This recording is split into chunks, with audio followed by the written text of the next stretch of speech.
Welcome to What Happens Next, the LinkedIn Live, YouTube channel. I don't know where you're watching this, to be honest, so it depends. Dedicated to having more nuanced conversations about the transitions we make in our lives. My experience as a chartered financial planner is that, yes, the money question and the money conversation is important. But actually, when we're thinking about a big transition in our lives, selling our business, looking at what's next after a career in a certain profession, we just need to have better conversations about some of the other issues. So what does purpose look like in this next stage of our lives? How do we maintain our physical well-being? And there's a great live we've got on nutrition coming up that I learned a lot from. How do we make sure that we maintain those really important social bonds? Just more nuanced, broad conversations to help you prepare for what's next in your life. Before we come on to Judith, and I'm really excited about this conversation today and the insights that Judith is going to share, a couple of things from me. The comments are live, so feel free to comment, ask questions, get involved in the conversation. You can do that on LinkedIn or I think YouTube. So please get involved. And if you're watching this on YouTube, please like and subscribe. Our mission with What Happens Next is to help you have a smoother journey to whatever's next in your life. And by liking the video and subscribing to the channel, we can just help more people. That's my plan. So thank you for doing that. But without further ado, let's speak to Judith. Judith, how are you today? I am really good today. Thank you very much. And the thing with me is, if I wasn't, I'd be honest and I'd tell you. No, and that's really important, isn't it? I mean, it's really interesting. I'm writing the What Happens Next book at the minute. And I'm up to the physical and mental health well-being element. I'm thinking a lot about how, actually, if you look at generations gone by, the ability to have open and honest conversations about mental health is changing, isn't it? Which is a good thing, right? Yes. And one of my key elements of mental health and trigger warnings. I have suffered from pretty bad mental health in the past myself. Beautiful bits of suicidal ideation. But the most important conversation, and I love that the conversation about mental health is happening more now. And for me, the deepest next step is, when are people going to accept that, from my perspective, 80% of mental health is actually emotional health. And when we start talking about when people feel emotionally secure, even those with maybe what some people say, oh, but there's a chemical imbalance. It's like, well, when we're more emotionally secure, our chemicals change. Yeah. So, and even people maybe who have wiring that's not, that's not helpful. Again, in my experience with people who I know, and there's someone in my world who has, thankfully, acute, not chronic, but schizophrenia. I know that when they are emotionally secure, their mental health is fine. So I'm waiting for the day when people realize that actually what we need to talk about is emotional health, because that is 80% of our mental health. And how would you define emotional health and the conversation around that, and the difference between emotional health and mental health? Well, I think because there's not a difference, because our emotional health has a direct impact on our mental health. So I would describe it as when we feel emotionally secure. Yeah. Our head is fine. Yeah. And then and that's why I say it's, I've not done the research. I'm not a psychiatrist. But I would say if 80%, I reckon, of our mental health is our emotional health. Really interesting. And that, like, when we start, but we don't, especially in this country, don't talk about emotions. Oh no, emotions, poppycock and nonsense. Right? So that actually, it's why there is a conversation. We hear it about, a happier workforce is a more productive workforce, and but it's getting under that and not being afraid of emotions. And the biggest challenge is that question, how are you? Because people very often don't want to hear the real answer. Especially not. There was a moment someone once asked me when I was in my not great space, and then, oh, so how are you? And I'm slightly suicidal, actually, but that's nothing to do with you. So I was just like, I'm telling the truth. Yeah. I'm telling the truth. There's a release to just being honest, though, isn't there? Do you know what? And it probably wasn't the best way for me to communicate, but I wasn't, I was in my emotions. Yeah. I wasn't in my practice what you preach stuff. I was deeply in my emotions at that time. Yeah. And when your emotions are stable, when you feel secure, when you feel wanted, when you feel supported, appreciated, yeah, the stress on the brain is so much less. So that is part of the communication. So if you're someone who doesn't want people to answer how are you with something challenging, and you're just simply wanting an I'm fine, then either don't ask or maybe so what's good in your world if you're looking for something good, or what's going on for you today. So I suppose the interesting thing about that is I wonder what we can do, what action we can take. And some of it might be external, but what action we can take to get to that point of emotional security. What do you think? Well, especially I want to keep it in context of the what happens next, because very often those points of transition are potentially emotionally tumultuous. Yeah. There's uncertainty, there's stress, there is questioning. Very often, sometimes the change might be happening because you want it to, and that's great. But even that can still be, okay, for example, I want to sell my business. I know I'm going to, but then who am I? We have an identity crisis. For some people, that what happens next is you're made redundant, or you've had a life event happen to you that suddenly means something has to change. And especially around work, our identity is so interlinked with what we do. Yeah. For most people. For some of us, a little bit more than others. I was, when what you do is also a vocation and your passion, it's very easy to get lost in that. And that was one of my big lessons to learn. My background is as a classically trained professional actor, and that's all I ever wanted to do. And so when I took a step away from that, unsurprisingly, it was as a result of my blip, as I now refer to it. This is the interesting thing. This is a conversation that comes up on what happens next time again. I've seen it in my clients where they hold on to something that's not serving them in their life, a job that they're not enjoying anymore and they haven't done for some time, because the fear isn't the financial side, because hopefully we've had that conversation and been able to show them they're going to be okay. The fear often is, who am I if I'm not that? Yeah. And it's one of the reasons why what happens next is this, because I think planning, preparing, thinking about some of those issues as long as possible before, not decades, but hopefully within 5 years, and going, right, what am I going to do next? I think is an important thing to do. Mm-hmm. Judith, this might be a record because we went off on a tangent before I got the opportunity to ask your first question, apart from how are you, which is brilliant. I love conversations that flow. But let's start with a little bit about who you are and tell me about the work you do. Who am I? I am a spiritual, sound healing, crystal loving, barefoot on the earth connecting, meat eating, Formula One loving, heavy metal rock chick. That's quite a combination. Yeah. I love that. Talk to me about the bit that's the most prominent element in your life at the minute.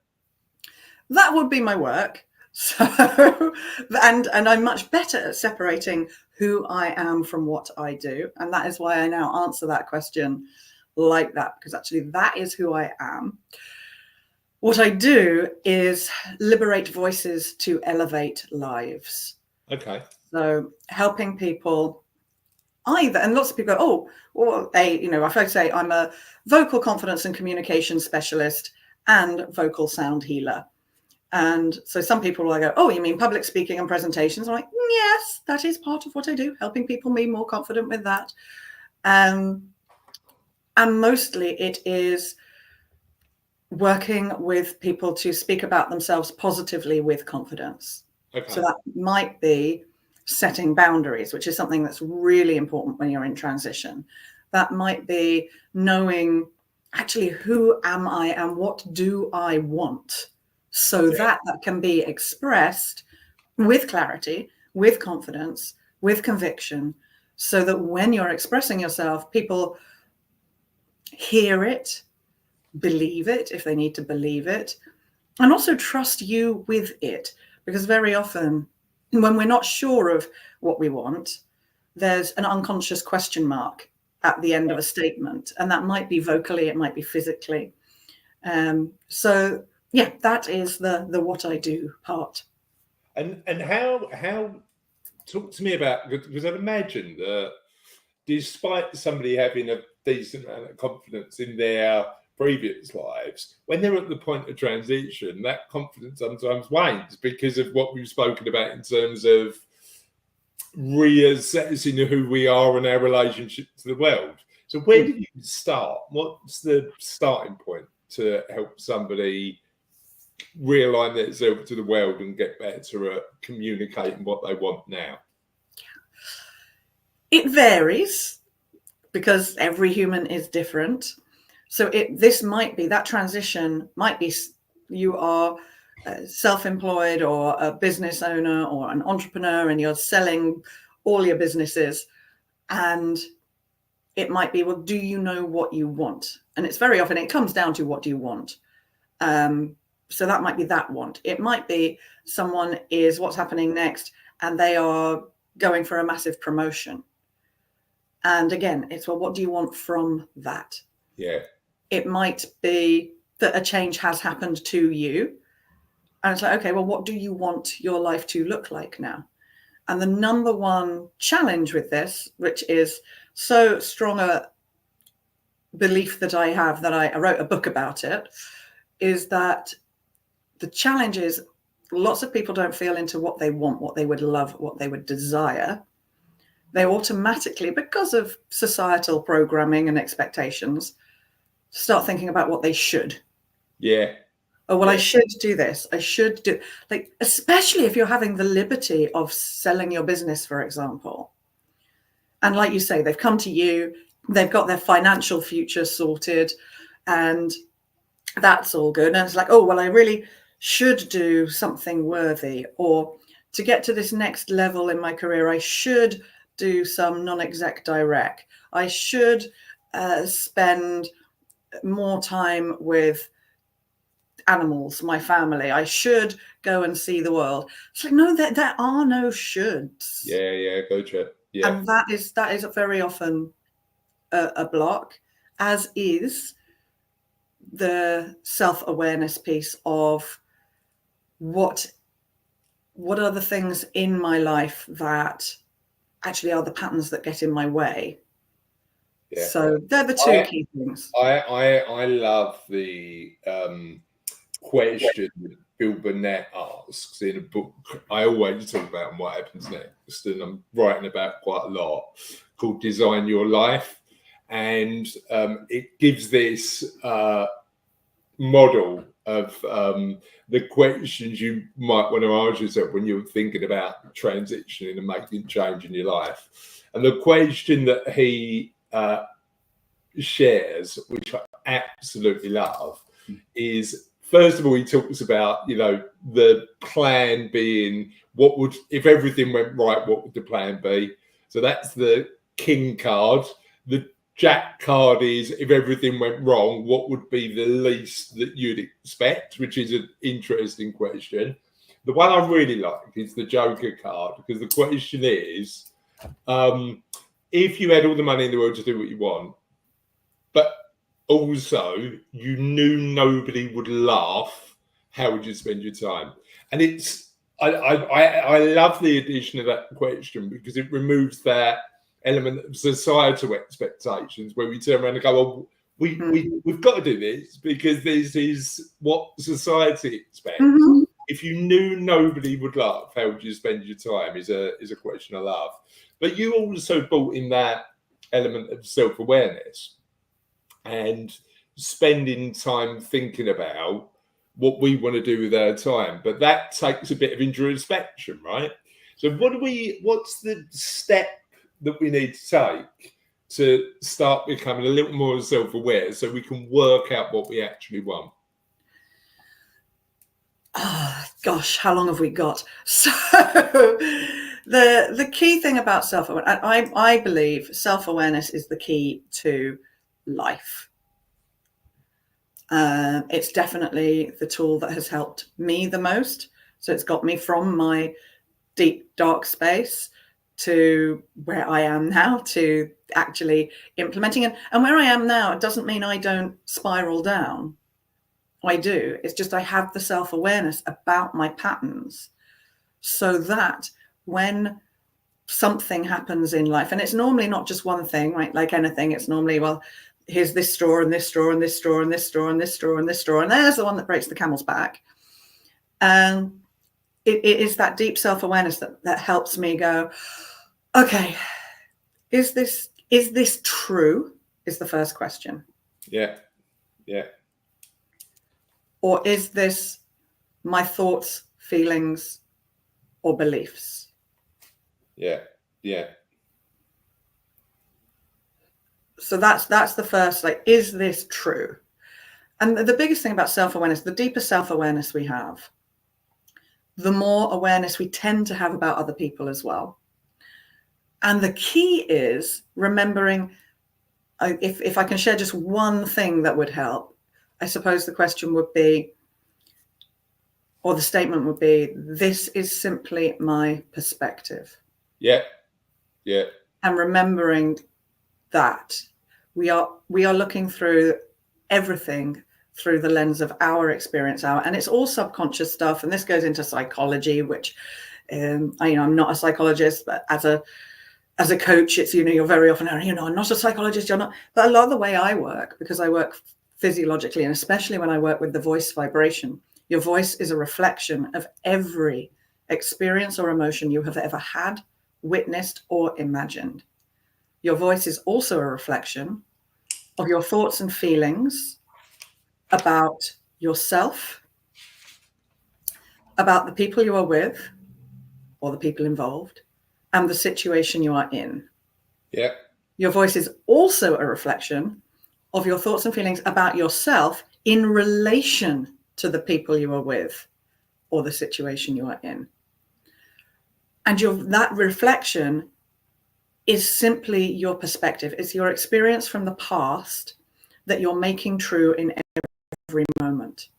And whether that is, again, we come back to the emotions, because your voice is a reflection of your emotions. So if you have had a past experience that was brilliant, and a similar, it doesn't have to be the same situation, it can be a similar situation or a similar type of person, then your communication about that, your emotions about that are going to be solid and secure. And you'll be like, yep, this is great. I can do this. You know what? I'm going to go off to Ecuador and plant trees to enhance the forest. And if your experience in the past is, yep, that's possible, you don't care if people are laughing at you. You don't care if the joker comes up, because you know you're solid in it. If your past experience is, I went interrailing when I was 17, and I thought it was going to be an adventure, but actually on day 2, everything got stolen, and my friend decided to go home and abandoned me. And then I couldn't find a hotel for a night, and I was sleeping on the streets. When you're coming up to this point of transition, there's a part of you that might be thinking, I'd love to go to Ecuador and help create things, but your subconscious and your whole experience goes, oh no, but that's silly, and I don't know, it's dangerous. It's not the same experience. You're not the same person. But here's the interesting thing. So let me share you one thing that happened when I was on my Ecuador trip, right? So we were on a boat from one Amazonian community to another. So we're on this boat. We were on a 2-hour boat journey, and about 1 hour 50 minutes in, the boat just stops dead, right? And I hear the tour guide in Spanish sounding quite annoyed at the driver, and then in English just going, "Oh my God." And everybody on the boat, I mean, there's 12 of us on the boat, are going, "What is going on here?" And what had happened is we'd run out of fuel on the tributary of the Amazon River, as you do. And then what was interesting is, so we were fine. We got the backs of our benches and rowed to shore. And then there was a boat there and we got help and it was all good. But what's interesting is that story could be told in a million different ways. For me, that was an adventure. And I look at it and go, that's actually enhanced my experience of having that adventure because of that happened. Now, clearly, it all was all right in the end and we were all safe and it was all good. We didn't end up floating to Peru or anything. Being eaten by piranhas or a caiman or an anaconda. No, true. But here's the interesting thing. How much of the stories we tell ourselves are actually about our interpretation of those stories? And then I suppose the next follow-up question is, if I can tell a story like that, and then somebody who has the exact same experience just interprets it in a different way, but in a way that stops them potentially living the life they want, what can they do to potentially change their perspective? And this is the self-awareness part. So it's what part of me is stopping me from even thinking about what I'd love. Yeah. I can't do what I'd love because I have to do my duty. I can't pursue that because it's selfish. I can't. So the deep self-awareness is knowing which of your inner children is coming up for you. I actually, you know what? I have a beautiful example from me. So at the moment, I am expanding my business. I am focusing on creating, I've created a fabulous way of people working with me, which is a 3 or 5 day immersive. They come and live with me. We go away to Avebury and Glastonbury. We go deep into what is it they're wanting to create, usually for their business. And to do that, I'm having to do that dreaded word niche, right? So honing, creating ideal audience. And I have always had a resistance to this. And I was in a coaching session because I've invested in a big coaching thing for me this year. And it was a group coaching and we'd had the whole day on mindset. And at the end of the day, it's like, so what are you taking away? And I wrote down, I need to let go of, I can't even remember what the first thing was now. I need to let go of whatever the first thing was. Oh, the fear of letting people down. And then from my hand came, and of people feeling left out, at which point I burst into tears. Because what was stopping me from what happens next, what was stopping me moving forward, expanding my business. So for anyone who, whatever it is, whatever that part in your life, I burst into tears because that just came out of my hand when I was writing. And the reason I've been avoiding niching, honing, is because I don't want people to feel left out. Yeah, it's interesting. The reason I don't want people to feel left out is because when I was bullied at school between the ages of 10 and 12, I was bullied by exclusion. Yeah. And I had no idea. So this subconscious, I've always resisted. I've always said I've got a psychological, I've always had a psychological niche. So perpetual people pleasers or perfectionists, usually more introverted. I've happily gone into that space. But to actually hone down, I've been resistant, and had no idea why. And then here it is, as an 11-year-old me, going, I was excluded, so I don't want anyone to feel left out. That's so interesting. Because this is something that I've thought about quite a lot in my own life, and my own business life. And at the start of my business journey, we used to say we help everybody. I had to say no to a couple of clients over the course of the last week, where they actually, for our fees that we need to charge to continue to grow and be profitable and help more people, it just wouldn't work for them. We just don't add enough value for that sort of for that sort of plan. And even now, knowing that that's the right thing to do, it's still difficult. Yeah. I want to help. You know, that's my desire is to help. But actually, what that then does is stop me doing what I need to do over the medium to long term to help more people. Yes. So it's that challenge, Judith, you're not alone with, because it's something that, and when I look at it, and I'm a couple of years ago, I wrote a book on kindness. So I'm big on trying to help and support people. And sometimes those business decisions don't go against those values, but you've just got to try and be self-aware enough to work out why you're doing it. For the medium to long-term plan is actually, I want to help more people, but to do that, I need to be a bit kinder to myself to make sure that we're in a position to do that. And for people moving forward, for the what happens next, even if it's not business, there will be something that is stopping you from going. If there's a part of you going, well, I'd love to do this, but it's that self-awareness of what part of me is it? Which younger self is stopping? And I have a whole exercise that I do with people where we work from the physiological to go, what is this barrier? What is this block?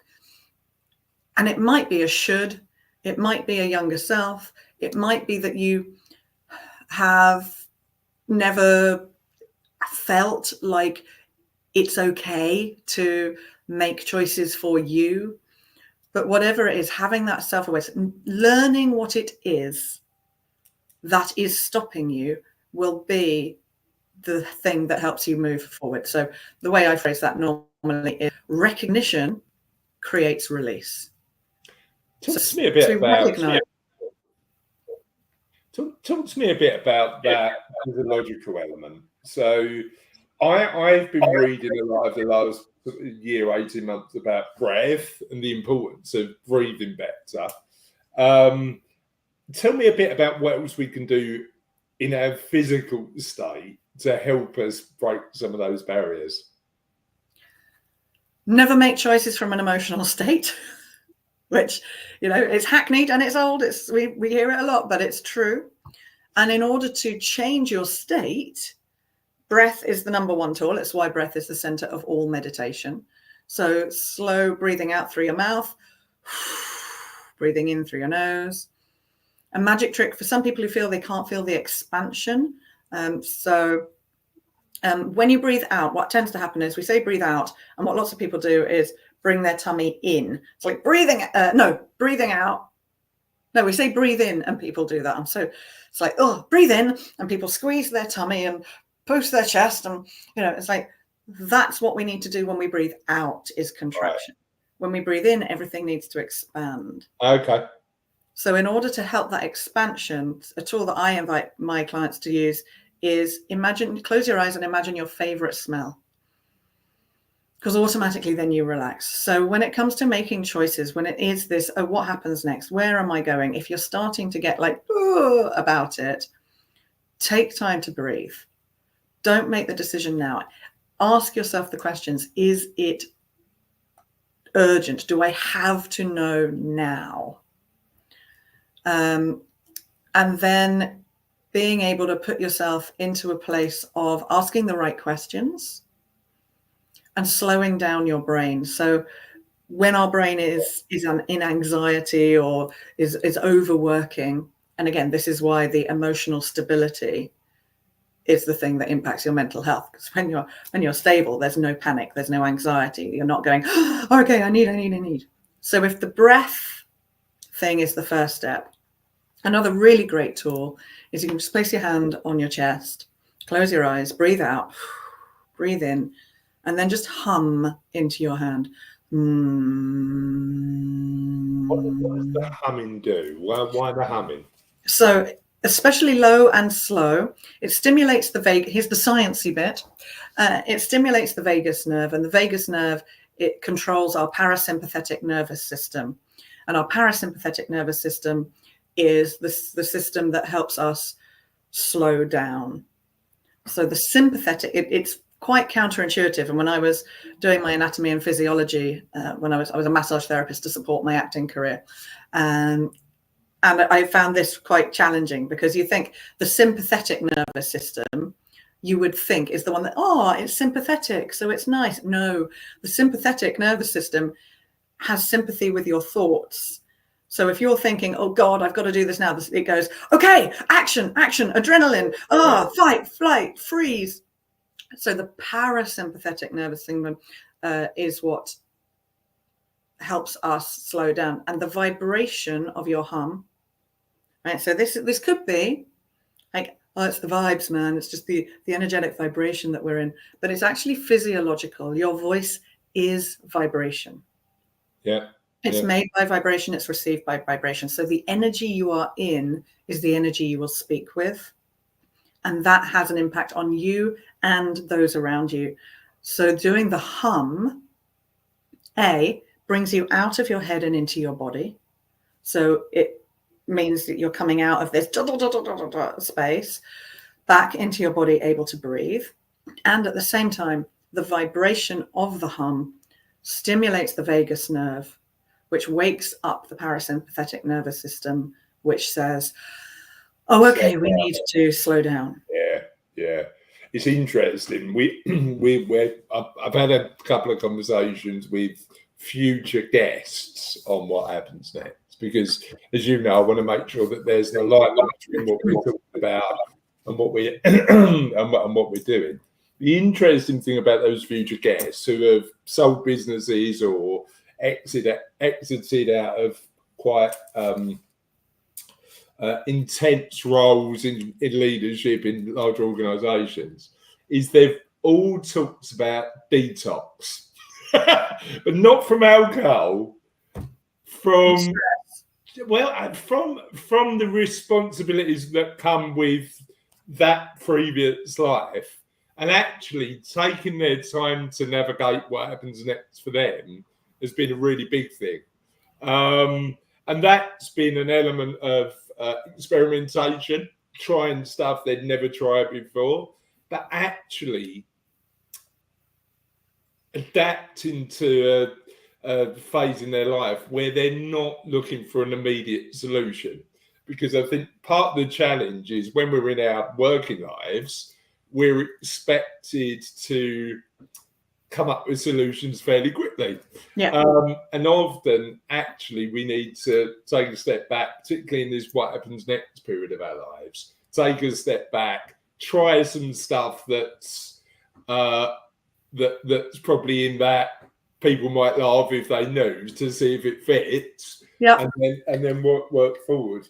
But here's the interesting thing. Sorry, let me have a quick drop of water. That's okay. And just while I say, when you're using the vibration of your voice, this then goes into the sort of the vocal sound healing part of what I do, which is mental, physical, energetic, and emotional release. Is your voice will show you where you are holding unconscious blocks. Okay. So physiologically, when we're working on different tones and in different areas, if your voice kind of goes, no, I don't want to, or the sound, you might get really angry. Like the first time I experienced it was in drama school, and I didn't even know it was sound healing I was experiencing, but it was a voice class, and we were repeating a sound again and again, and I got so angry. And the teacher came over and said, it's okay, your voice just isn't used to going to this space because you don't like to show people how you feel. At which point I burst into tears, right? The anger was actually masking the pain. So your vibration can also help you recognize where you've got those unconscious blocks to release. So allowing yourself the time. So don't make the decisions in a rush. Allow yourself the time. Allow yourself the exploration, like you were just talking about, people going and exploring different ways of rediscovering who you are and who you want to be. It's not just about what you want to have. It's who you want to be. Yeah. What do you want to do? And how do you want to feel? And how do you want to make other people feel? But mostly, it's time to put you in the center of your world. Yeah, love that. Absolutely love that. And I think one of the challenges that a lot of people approaching that what happens next moment in their lives face is the element of they're used to having a conventional working environment where that's the norm. And I loved when I was doing the research for this interview that on your LinkedIn you talk about challenging some of those conventional norms. What does that look like in reality when you're working with your clients? Well, for the clients, so a lot of my clients tend to be people who challenge conventional norms. Their ideas are slightly out of the box. So, like, for example, I've got several female consultants in male-dominated worlds who are wanting to bring ideas in that are more people-centric in order to create profit, but putting people first rather than profit. Yeah. So it's that challenging the conventional norms. It's like, no, we need to look at the bottom line. It's like, let's look at the people. Let's do this. Is that a challenge? I don't think there's a challenge of the conventional norm. It's from my experience. You know what I'm doing, Judith? I think I'm putting my story and my perspective. I think if you put people first, actually you win. You do, but it's still not. That is still not the norm, particularly in big business. Like the couple of women who I've worked with, one that works, she's a consultant in finance and was also creating a holistic platform. Another works in managing change, and it's still very much results. Money is results. It's sad, but true. I think part of that is some of these really important, but human-based conversations. There's not a definitive answer to, is there? No. And actually, certainly my experience of working with people is often if you can give some like currently, I'm saying a lot of I don't know, right? So budget's coming up. Clients are a little bit concerned about what's going to be going on from a tax perspective. And I reckon I've probably had 25 calls over the last 3 weeks, just saying to people, we're going to wait and see. Again, that sympathetic nerve is kicking in for a lot of clients as they're reading the news and doing that sort of stuff. And we're saying we're going to wait and see. But tell them to hum in the meantime. Just keep hum until the budget comes. All you need to do is hum until the budget, and then we'll let you know what you actually need to do. But I think sometimes we don't look at that because we're not comfortable sitting in uncertainty, right? Mm. And that element is then drives us towards this tangible element that may not give us all the answers we need. What do you think of that as a theory? Oh, completely. In fact, the word tangible came up yesterday. I was having an interview with someone who is in completely the opposite space, in the light worker space, the holistic spiritual world. And she was asking me, because I would refer, well, in the real world. And she said, what do you mean by real? I said, well, it's the more tangible. It's like when you say I'm an accountant, that's tangible. People know what it is.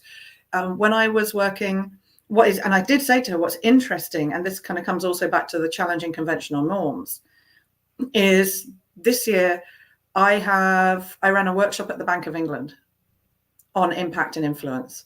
And what I love about that is there are plenty of speaking coaches or impact and influence trainers out there who aren't also holistic practitioners, who come from it from a very practical way. And yet they asked me to go in. I'm currently being a coach in a pharmaceutical company who And some of my holistic spiritual side friends and colleagues are like, a farmer, no, farmers.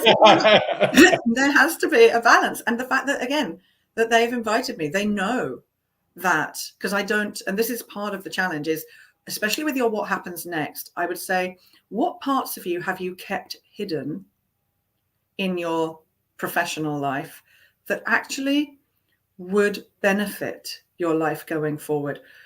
Because when I used to hide the voice vibration, sound and chakra energy healing part of me, I didn't talk about it much. Vocal sound healing, because it's not tangible. People don't know what it is. So it feels a little unreal. Oh God, she's like completely hippie woo nonsense, right? Not knowing that actually, well, no, I can also talk about stimulating the vagus nerve and the parasympathetic nervous system. But allowing yourself to embrace the whole of who you are for your next step, whatever your next step might be, because we waste so much energy hiding those parts of us that we think the Joker, right? We think other people are going to judge negatively. That when you allow yourself to embrace the whole of who you are, it's amazing what happens. Because when I started sharing and also speaking about and vocal sound healing, voice vibration, energy work, that's when I got more interest in what I do. That's when I started being so much less stressed. But here's the interesting thing with that for me. That story that we tell ourselves about the fact that we can't have these conversations assumes that people aren't nuanced enough to go, I might not believe that. I might not believe about that part of the world, but I can recognize Judith's skills, and there's enough alignment to say, actually, we can work together. Yes. Because I don't need to have and I'm never going to have the map of the world that's entirely aligned by you. Does that mean that we can't have a really nuanced, intelligent conversation and add value to the people watching this today? No, we can definitely do that because there's enough in the middle. I mean, I always look for a values alignment. So I only work with people I think a good, a nice, a kind, are generous, want to help. That's my start to 10. But the interesting thing is you're never going to get perfect alignment because you're viewing the world through your eyes and everybody else has had that different experiences, right? It's so interesting. And for people who are like, what happens next? I invite whoever you are. What happens next is I invite you to be the whole of who you are and allow yourself to be the whole of who you are. It doesn't mean you have to share that all the time. Did I go into the Bank of England in my floaty, wafty goddess dress with sage and crystals? No, I didn't, because that's, they wanted me there for impact and influence and communication with more confidence, how to have more impact and influence in communication, more assertiveness. So that's what I lead with, but I wasn't spending energy hiding the rest of me. And here's an analogy I use. Right, here's a crystal, because I always have one to hand. And this crystal is, it's multifaceted. Yeah. And you might just see that and go, well, that's ugly. Or you might just see that and think, oh, well, it's just a narrow, there's not much to it. We are always the whole crystal. Yeah, gotcha. We might just, but it might be that at work, we're going to show this bit, but it doesn't stop us from being the whole of it. And sometimes we might refer to this part even though we're mostly this. Yeah. So it's allowing, my biggest thing is we all judge other people. We all judge ourselves. We judge positively and we judge negatively. And when I was a massage therapist and when I was starting doing the vocal sound healing, I'd write about it in my newsletter. And one of my massage clients, American guy, worked as a, what does he do? It's a consultant in banking on compliance and something, big banking compliance, So he was like, oh, so what's this, what's this sound healing thing you're talking about in the newsletters. And I'm like, oh God, consultant banking, nice house, etc. Like, well, it's using different sounds because different parts of our body hold different emotions and energies, and the sound helps release it. So there's a different sound for each of the energy centers. And he just went, oh, you mean the chakra system? Oh yeah, blah, blah, blah. I was like, how do you know the chakra? He's like, oh no, I've got a Buddha and an altar downstairs. And I'm like, boom. Yeah. And he's a consultant in banking. We are all multifaceted, and our judgments that we put on others. And this is the human thing. And we come back to the emotional thing of when we're hiding stuff. And I'm not saying you go, oh, actually, yeah, this is, I go naked swimming every morning. Like, that might not be appropriate to share with some people, but allowing yourself to not hide it. So for when what happens next comes, I would say the most important thing is to feel into allowing yourself to ask, what would I do? Who would I be? What would I have?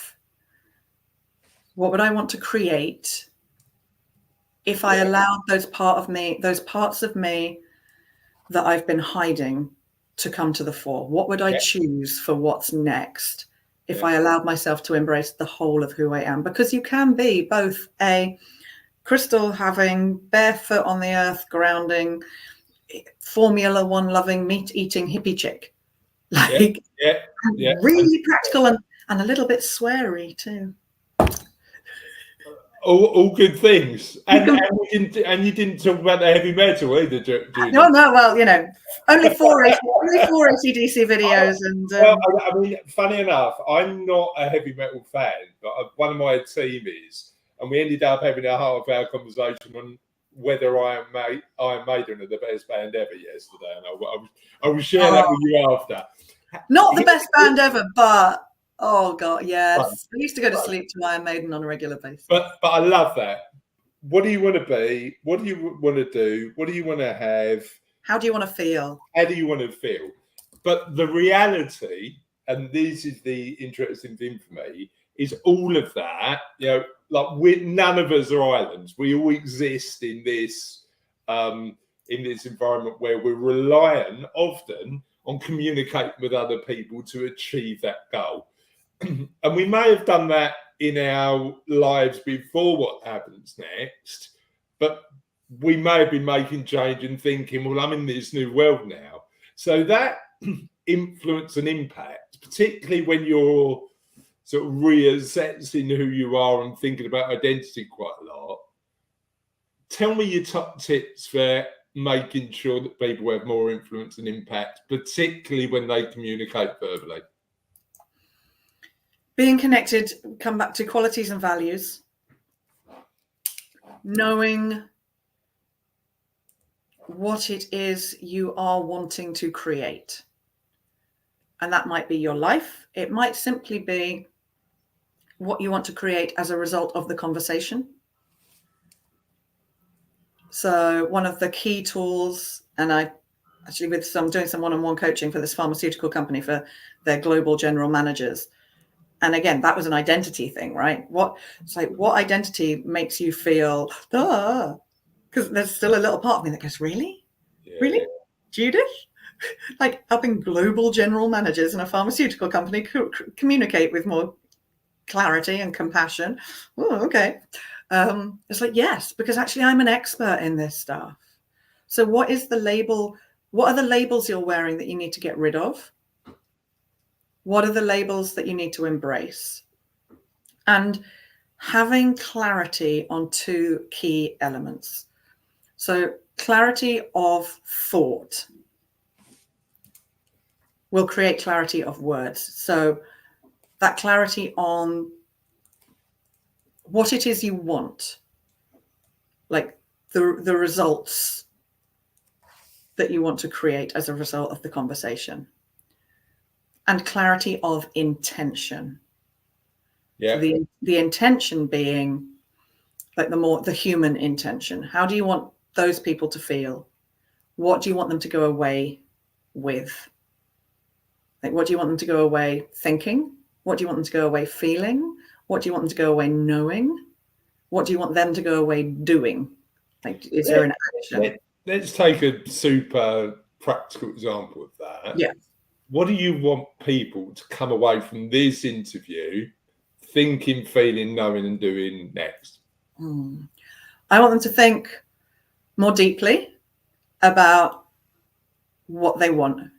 So to ask yourself, am I shoulding my next steps, or do I desire this? Am I doing this out of duty or desire?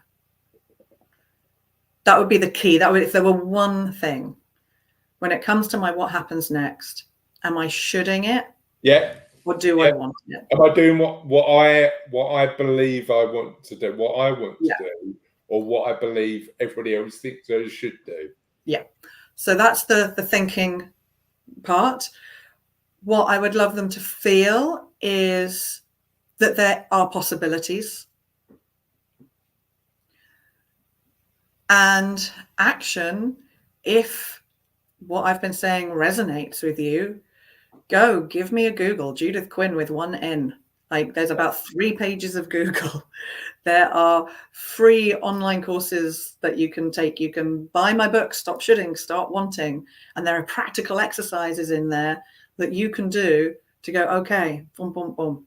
I think there's a wait on Amazon. So I do have some hard copies if people are going, oh, yes, but it's on Kindle. Amazon is saying there's a wait of 3 months or something. I don't know why that is at the moment. That's tech stuff. That's not my zone. But yeah, go. And if I'm not the right person for you, if you know that you need someone to help you figure out what is it I want, then go and find the right, I would suggest, coach for you. Or if you know that you are in stress or anxiety or anything of that you need to detox from, go and find the right practitioner for you. Yeah, 100%. I love stories. I think stories are probably one of the most powerful ways to communicate the point. Yeah. So what I'm really curious about is the story that personifies the work you do, particularly with people who are thinking about what happens next. That would probably be the beautiful Alyssa, who came over to work with me from America. And actually, she's who I created my immersive for. And she was at a massive transition point in her career. She's a legal advocate. She had been a journalist. She was an advocate. She's also a psychic medium. And she was really fed up with the system that she was working in, particularly focusing on mental health. Her nephew had taken his life, and she had a relationship breakup. So she was at several points of what happens next. Yeah. And we did I created the 3-day immersive for her because she was coming over from America. So it's like it had to be something that was deep and worthwhile for her time. And in our exploration, there was so much that came up that wasn't expected. She came with the intention of career steps and relationship. What am I doing? In the relationship stuff, we came down with it, bedded down into younger self stuff around actually parental relationship. And when her sister was born, she felt she was ignored. And so suddenly she had to work harder. And there's stuff that was in there that she just didn't know. With the accepting the wholeness of her, right? So no, I'm an advocate. I'm a legal advocate. That's all. I can't show anyone any of this. I can't talk about it. I can't even have a separate website under a different name. And that was then, well, what if I allowed myself to start talking about intuition? What if I allowed, especially if I chose to advocate more for mental health? What if and suddenly she started becoming more integrated with herself. Yeah. Within 6 months of our 3-day immersive, and which we have ongoing support that comes with that. So I don't just like, come with me for 3 days and then you're left alone. It's like, no. She went home. She properly finished the relationship because she'd realized how toxic it was. She left the job and sold her house and moved from Florida back to Tennessee, which is where she's from originally, to live the life that she loved, that was more in line with her values and what she wanted to create. And she met within the next 6 months, she got the perfect job that she wanted, because we did a thing where we look at qualities and values and what you bring, and specifically, okay, well, where do you want to work? So she's like, I want to be advocating in mental health and I want to create this. So she created the perfect job that she had wanted because she was in alignment with her. That was 3 days a week. That was advocating for mental health, which left her 2 working days a week to work on her intuitive mediumship business and made connections in the local area with other people for that part of her life. And then within the year had also met her partner, who she's now been with for 5 years. I love that. It's a healthy relationship. And yeah, that's how powerful, when you step into this deep self-awareness and having to look in that mirror at the stuff you maybe don't want to look at, but having that recognition, which creates the release. And when we have release, nature abhors a vacuum, right? So your new stuff can't come in while you're holding on to the old stuff. Sure. So when we recognize and release the old stuff, there's space for the new, and you're in alignment with your qualities, your values, and what you would love to create. And that's part of the challenge, isn't it? I suppose the element is, even though people, my experience with working with clients who are in this situation is, it's easier, more comfortable to hold on to those old stories than it is to turn around and go, even if those old stories aren't serving you and are actually annoying and painful and aren't the life that you want to live, because it's what we know, it gives us a degree of certainty, and just transitioning over to that life that you love can be scary at times, and that's why the work you do is so valuable. So thank you. Where can people find out a bit more about the work you do? At Your Whole Voice is my website, so yourwholevoice.com. And if you look under the immersives, there's also something that, like you said, sometimes it can take time. It's scary. So it's looking at what's right. There are links on there in the resources to the free online courses and stuff, or a connection call with me if you've gone, actually, yes, I'm loving your vibe, Judith. You've got that mix of practical, energetic, spiritual, or even if you don't get the spiritual stuff, you're like, but I like the way you talk about it.